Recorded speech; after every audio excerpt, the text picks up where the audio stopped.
of the buttons. So hi, my name's Stephen Hilt. And that's fine, I don't care. Go ahead and go get whatever you want. When it comes in, it'll be in the back too. Just go get some. I think I know about 90% of the room, so it's fine. Today I'm going to talk about some legacy things that are still in use, hence the title. The 90s called and they want their technology back. The project started with a healthcare-related research, specifically to discover potential leaks of PII. We looked at unique aspects that are rarely talked about, and we looked at new hardware to look at, new protocols to reverse and things like that. And it came fairly prevalent that was going to cost a lot, and I didn't have a lot of budget at that point in time. And I knew that doctors still carry these wonderful things around called pagers. And so that's one thing we looked at, as well as other communication paths. Has anybody out here been at a doctor's office and saw them carrying a pager? Okay. Have you ever wondered why they use them still and potentially what's being sent on those for them? Yeah, you have? Good. So we started digging into that. Some history of the pagers themselves. They were launched in around the 1950s, specifically in use in hospitals in New York. At that time, it was $12 a month for about a 25-mile coverage of systems. In 1962, Bell Systems presented a radio paging system at the World's Fair in Seattle.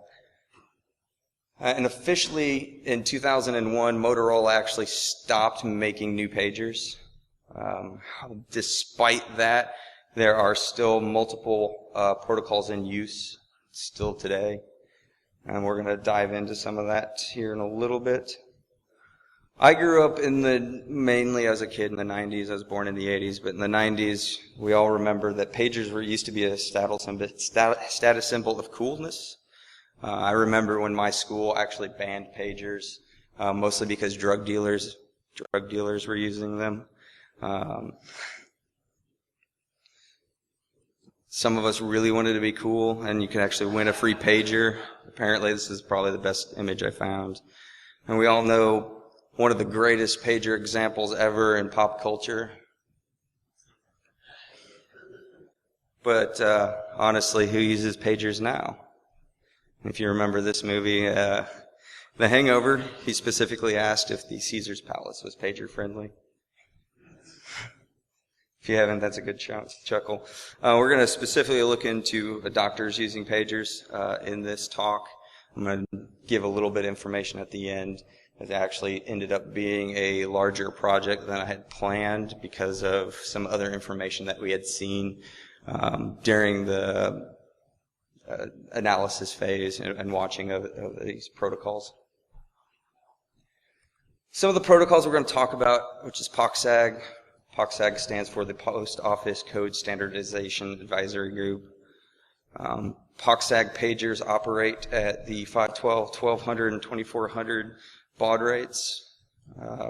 The standard operates at 512. I think I have a 1200 and a 2400 pager. And later I'll show them, and if anyone has an SDR and feels adventurous and has a ham license to be able to actually transmit, which is what I'd recommend you do, not send pages. You can try to see if you can make these beep. Disclaimer, right? We're going to go in a little bit about the protocol itself. The POCSAG protocol starts with a preamble. This is something that is constantly looking for is this preamble. This is a standardization across the world, as we found out in the research. So it is alternating ones and zeros for 576 bits. Then actual batches start with the frame synchronization code, or FSC. The FSC is reserved word 32-bit string. It always is what you see right there. Hang on, I gotta have a drink of this. Thank you. Following the FSC, there is specifically 8 frames of the POCSAG message.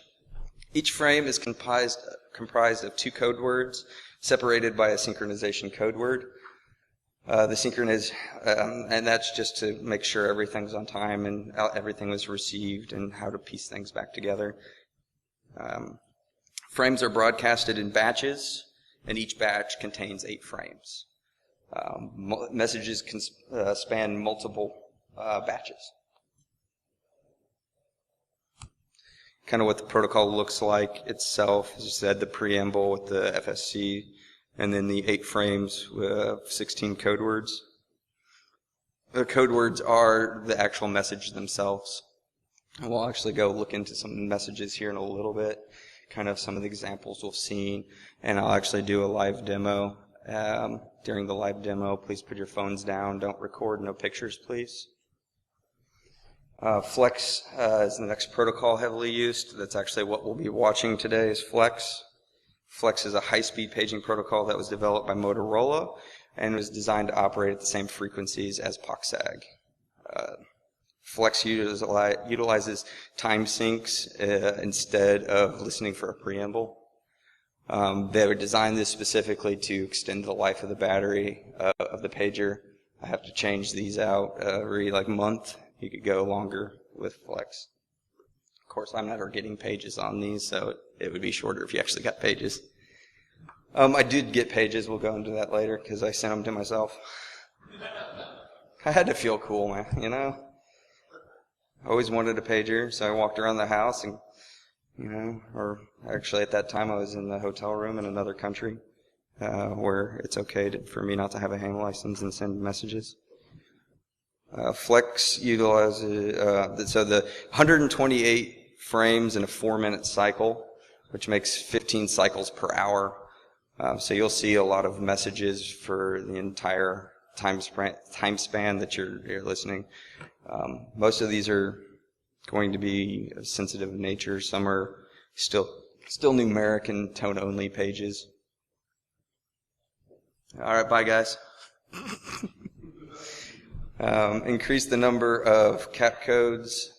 So what happened when Flex was designed, POCSAG has a limited number of cap codes just because of the length of the cap codes. And what happened when they made Flex, they just made a longer variable so you could have more pagers.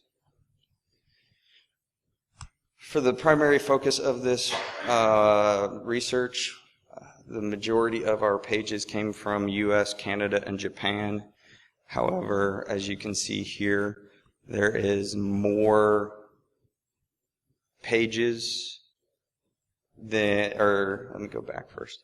You can see a wide variety in the US of observed frequencies that we saw the pages on.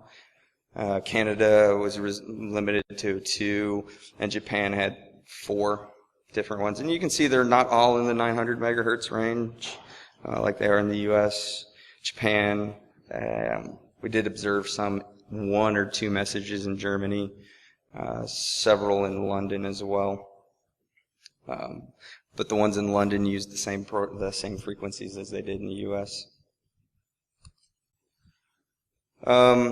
This kind of map shows kind of where we tried to observe pages. What we did in this case was I work on a globally dispersed team. After a meeting we had, we sent software-defined radios home with everyone and said, hey, just see if you can see things, work your way through the waterfall, identify what the message looks like, and I'll show you what they look like here in a little bit. And just tell me if you see them, and then what we'll do is we'll work out something where you can watch it for a little bit and then tell me the types of messages that you're seeing. So that includes the Philippines, Taiwan, Japan, Spain, France, Italy, Germany, United Kingdom, US, and Canada, and Sweden as well, based off a trip I took. POCSAG and Flex both can be sniffed because they stay underneath the 1 gigahertz range. for everything I've observed. So for under $20, you can get these at Hack Shop, Amazon, and as well here. They're selling them in the vendor area. At Hacker Hardware has them, I know for sure. I don't know if Hack 5 has them with them or not. But you should go pick one up if you don't have one. Yes? I'm going to go through this in a second. Yeah, it does. Any software-defined radio does, but this one obviously is the cheapest. Yardsticks work. My specific setup included a Hack RF1. Thanks, Ronnie. And a log that's a log periodic. It's an LP410. It's the 400 megahertz to 1 gigahertz Edis Research antenna. It costs more than most of the software-defined radios do. I think that's a $50 antenna. With that, I was able to capture longer messages from further away and get better clarity of the messages. As you'll see when we do the demo, there will be some decoding issues just because the signal's not very strong in here. So it helped me specifically trying to get good quality messages that we could observe and see what the true content of them possibly were, so we weren't being misled or anything like that. This one or the one before? That's a Hack RF1. Oh, the antenna, it is a LP410. And actually I use these on the other antenna as well. You can get a converter to fit that SDR. It's another cable. It costs about $5 to get, and I can't remember the exact connector types, but you can research it. If anyone knows, just shout out what types those are.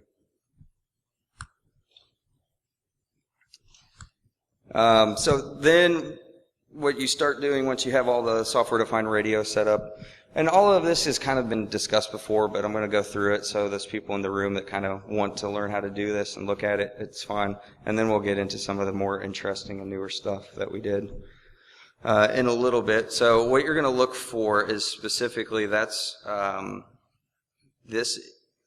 is a flex message that you're seeing there in gr-mixalot, but you can also use SDR Sharp for those Windows users out there. You can do both Windows and Linux. It's not, as everyone who's done software-defined radio knows, getting GNU Radio up and running on a Mac's not the easiest task in the world. So if you can do it, you can, but I've always had nothing but problems trying to get it all, and it's not worth my time, so I usually just get a Linux box set up and build it.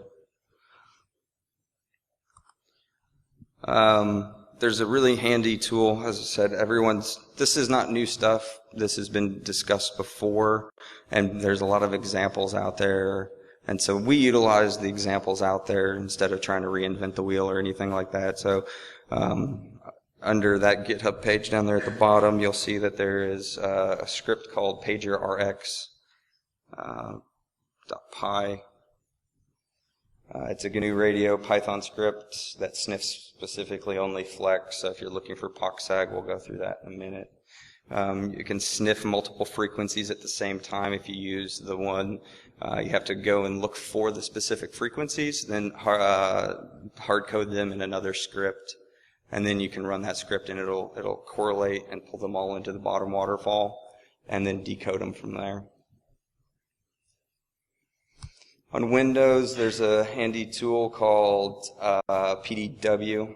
PDW supports both POC-SAG and Flex. It's easy to use. The downside of it, it'll only allow you to do one frequency at a time. So that's an example of SDR Sharp and a Flex message as well. And then what you do is then you feed it into PDW via a virtual audio cable, and you can start decoding messages. Can anybody see that, or is it fine? Too blurry? All right, sorry about that.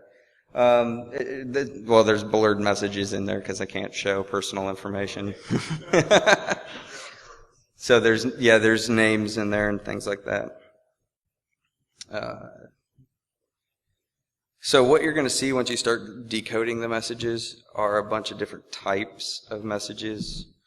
And this is a breakdown of the data we saw. We kind of looked at some of the metadata around the messages themselves. So you don't actually store the information or anything like that. And over the span of the project, which lasted 3 months, we saw 18,291,000 alphanumeric pages, 8,500,000 tone, 7,700,000 numeric. And those are the other types. Secured's an interesting one. And binary is an interesting one as well. We didn't really dive into those too much. Secured, obviously, is the encrypted pages. So we didn't look into those because that wasn't the purpose of this, to determine the encryption schemes that they're using, if they're weak or strong. Why? Because everything else was still in clear text. Based off of some of the observations we had, we learned how pagers were being used in healthcare. One would be the nurse workflow management systems. This is things that tell nurses where to go, who needs what. This also includes the buttons on the side of your hospital bed. If you push that, it'll page automatically to a nurse saying you need assistance. The pharmacy and general communications. And general communications can include anything like incoming EMS to the hospital and what to prepare for condition-wise, what's the patient name so you can get them all set in, and other things like that. And even hospital transfers, when patients are transferring hospitals, there will be a message sent out to that this patient's now being transferred to a different hospital. Inside of the nurse and workflow management, there's self-scheduling and schedule at discharge, kind of. So a schedule at discharge would mean that the patient is being discharged, and the schedule around their discharge. It helps with, and the reasons why they're doing it is it's better for better preparation before the patient's arrival. It helps with reduced wait times. It improves efficiency in the admission, discharge, transfer, and housekeeping. And by housekeeping, you'll see that if you do this, and we'll see in a little bit about them dispatching somebody to clean the room after somebody leaves. All right, pizza's here. Everyone go ahead and grab a pizza. You can just pass them around, hand them out. Yeah, you can bring them up here. It's fine. Beer's in the back, pizza in the front. I know it's 6 o'clock and people are hungry, and I appreciate you coming out for my talk. So, yeah, just sit them over here on the stage. You can come grab a piece too, video guy. Hang on,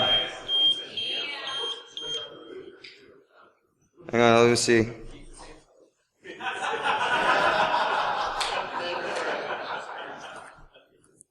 No message. It's just beeping randomly. Thanks, though. That was a good try. Personalized target information, so hospital workers only receive relevant messages.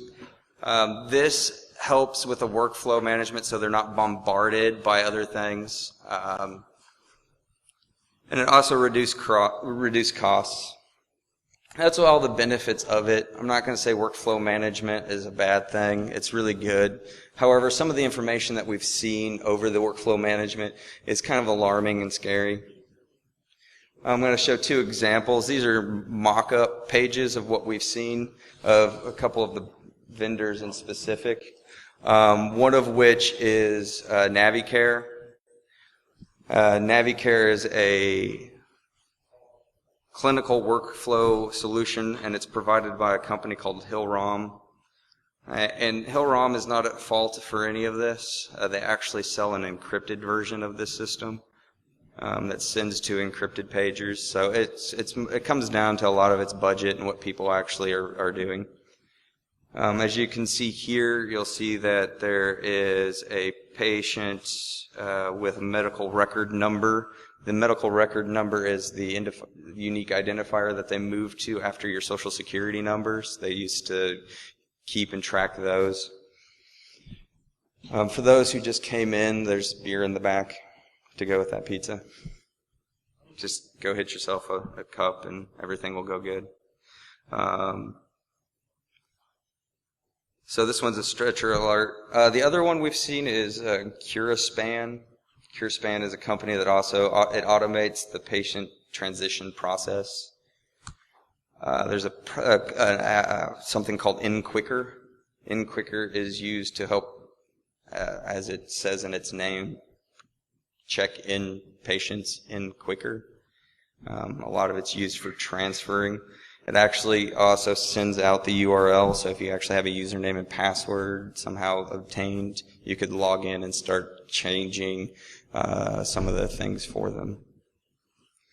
Another one is from EpicSys. It's a piece of software by Epic.com, which works on coordinating healthcare organizations' stories and stores patient electronic records. A lot of what we've observed were email, pager gateways, bed status, and medical orders with this system. That's kind of a breakdown of the companies that we saw and the total volume we saw. Again, this is based off some of the stored metadata. Once we figured out what we were looking at, we could flag and count the numbers without actually storing all the information. When it comes to protected health information for PHI, a breakdown of some of the medical things that we saw where PHI was being distributed. Again, based off of recognizing names, and most of those were based off of English names. So this could be a misleading. It could be lower than what the actual number is. The email, they were stored within a forwarded email that got put into a pager. Medical terms, that's just general medical terms were included inside of the message as well. English names, there was 510,000 specific English names. There was syndromes and diagnostics, medicine on the actual FDA drug list. We'll go through some of that here in a minute as well.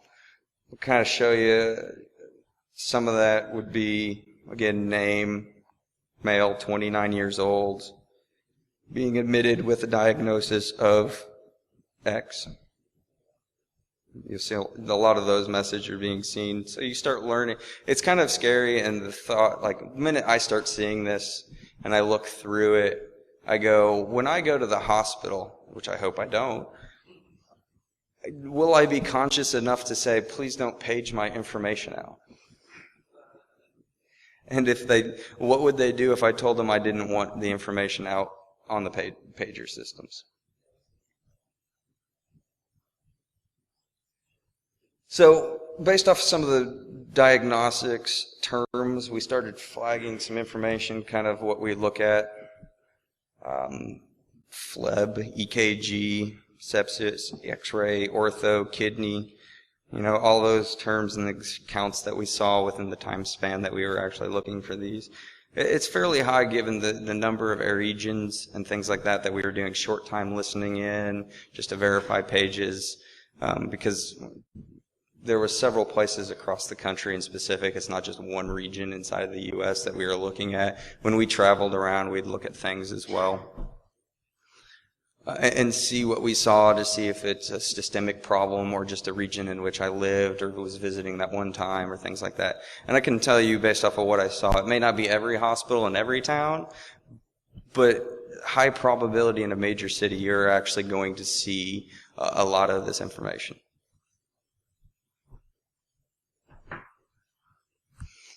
Top prescriptions, Buterol, Tylenol, Zofran, insulin. Yeah. That doesn't fight Viagra. Come on, guys. Jeez. Yo, I don't think you get prescribed that in the hospital. I'm just going to say that. That's a little too much information there, Ronnie. Yeah, I don't know if nursing homes necessarily need pagers, though. There. Thanks, Eric. And so this was all seen within the pharmacy pages in specific. So we're going to go through a couple of those pharmacy pages. I actually like this sign. It was pretty funny. I found that when I was searching pharmacy signs for the slides. So one example would be morphine for the emergency department, medical record number, room number. So the thought on this that we had would be in a potential attack scenario or a misuse of this page in specific is if you were able to send a page and you knew a medical record number to a specific room number, you could potentially cause some damage and issues to the person. I don't know the back-end processes other than what I've seen via the airwaves.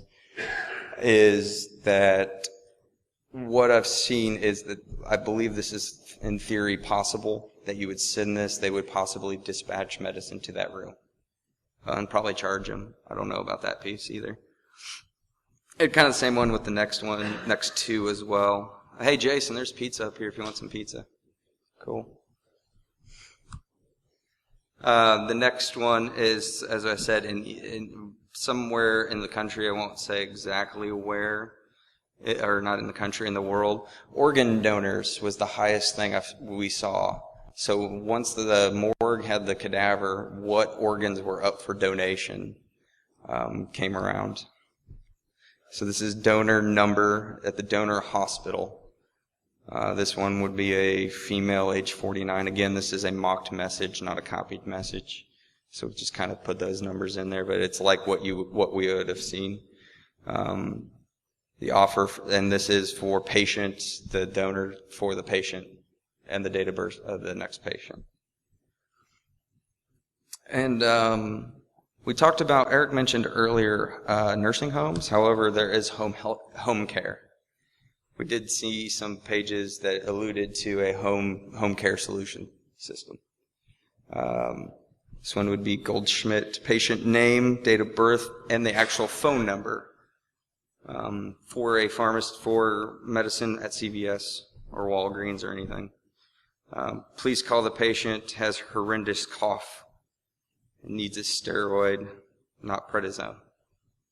So they're saying that this patient needs different medicine.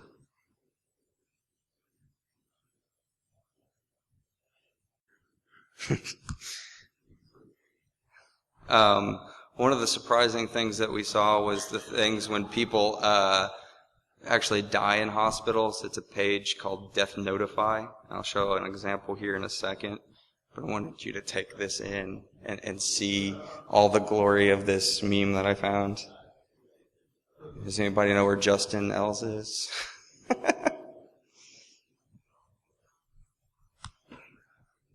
So this is an example of a death, two different notices. This is an example of what we saw in which they were actually, a manual message went through about the family for a guy is waiting in the waiting area, and their name and phone number, and then the death notification as well for another person that comes through. We witnessed that there are multiple types of messages notifying of death, and also dispatching to send somebody to speak with the family about somebody who just died.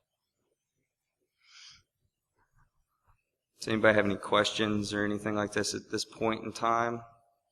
So I'm going to go into something pretty crazy real quick. And it's going to be blurry because the screen sucks or whatever, and my image was blurry. Yeah?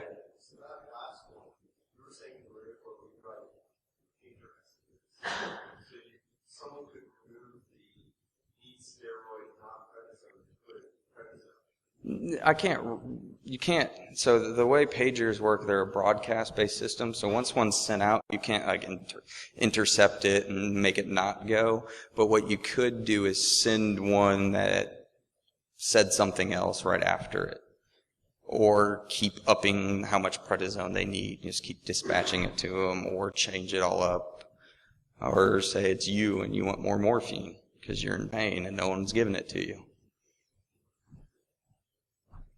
Not everyone can get that, right? No, it's specific to the cap codes, and I'll go through that in a second. I should have done it back in the beginning, but the cap codes are a thing that uniquely identifies each pager. These run on the same frequency, different baud rates, but if they even were the same baud rates, these two pagers would never get the same messages unless you send it to each one separately. So outside of the U.S., some of the messages we saw were fairly cryptic, and luckily I was nice enough to put the string of bytes there, or this would come through in a numeric page, and it's 4010494069163710104840.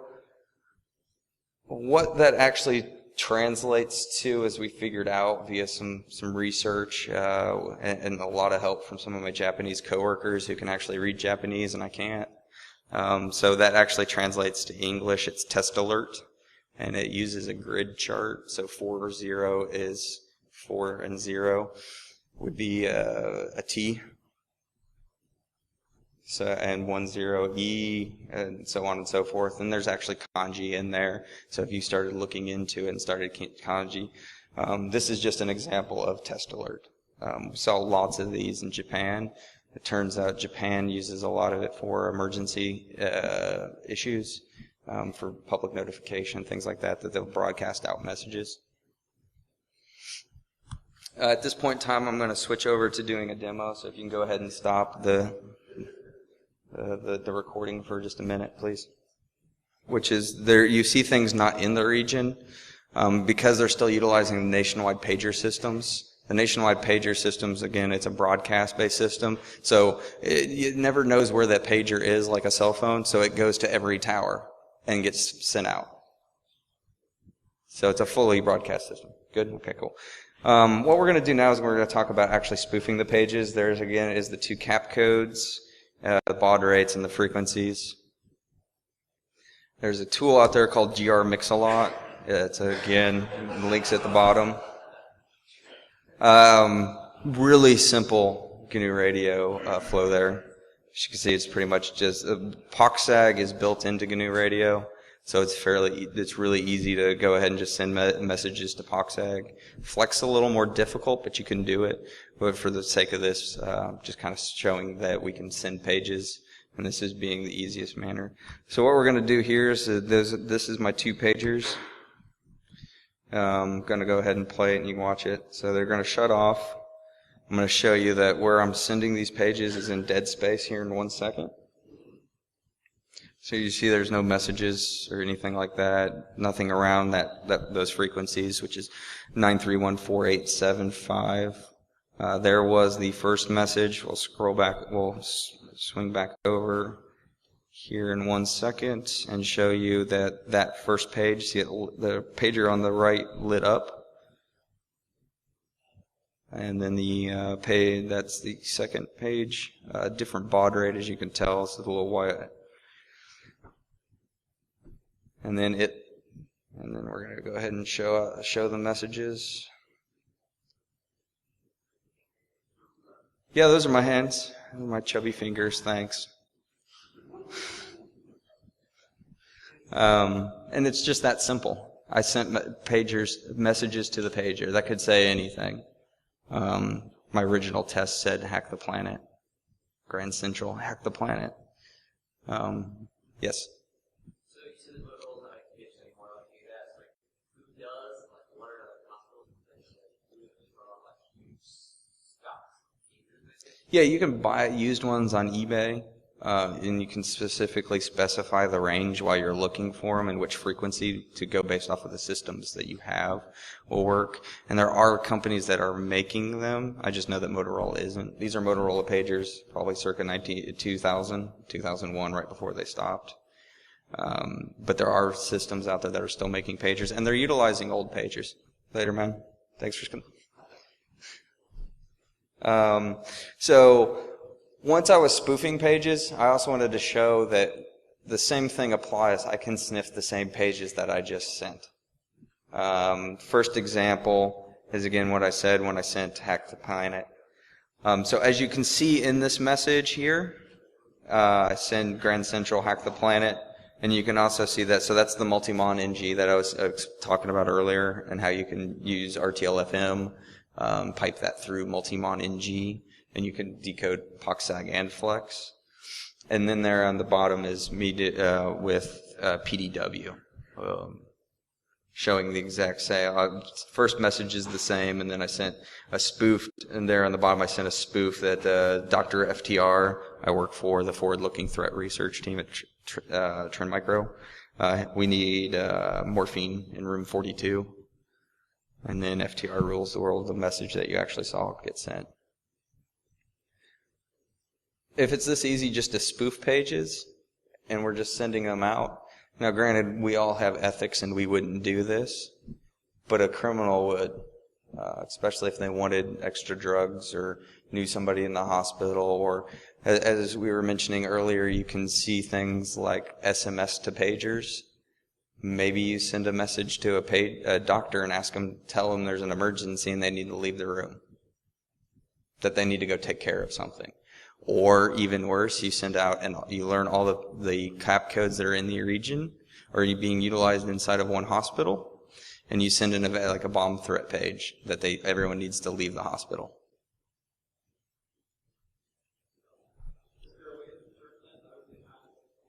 No. Because you're on their receive only, you can't go and start figuring out the signal strengths or anything like that. I'm sure you could, but I don't have the equipment to do that. You'd have to talk to a 3-letter agency. Yes? So you're using your own SDR? Yeah, in that case it would have been Edis Research, had a B210 with that same log parabolic antenna. I also have a standard antenna for it.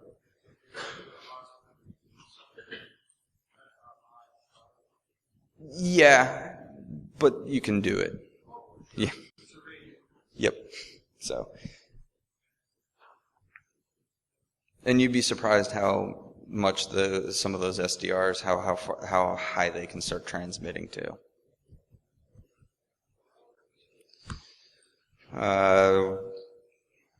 Again, we can send pages. I can send anything I want, and we should meet in Grand Central and hack the planet.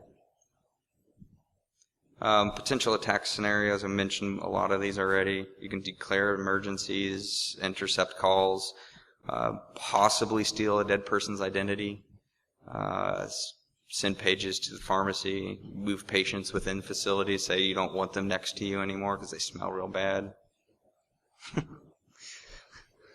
That's the most benign one. But you can start playing with your imagination and figuring out potential malicious things you can do. Solution, stop using pagers. But if you can't, move to the encrypted pagers. Or in Canada, for example, they don't broadcast the name. They only send out the medical record number. So there's another layer of obscurity that you need to figure out, that it's not a person's name. But even then, you can start finding out things, or if you knew your own medical record number or somebody else's medical record. But it makes it a little more complex. So I'm over time anyway, so if anybody got any questions, shoot them out. It's Martin Boz's tattoo.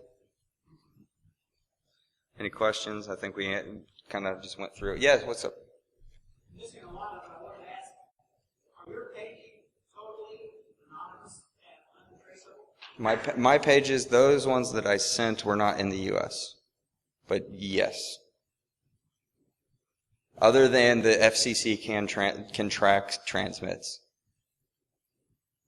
But they have to be looking for it. Not after the fact. No. Yes. I don't know. It depended on vendors when I looked at them. Some were using AES, some were just triple DES, some quoted proprietary encryption. We didn't really dive too much into that specific, but if you're interested in it, they usually had their manuals or at least sales sheets available on the websites. Any other questions? No? Well, thanks. Looks like we plowed out some pizza, had some beer, all was good.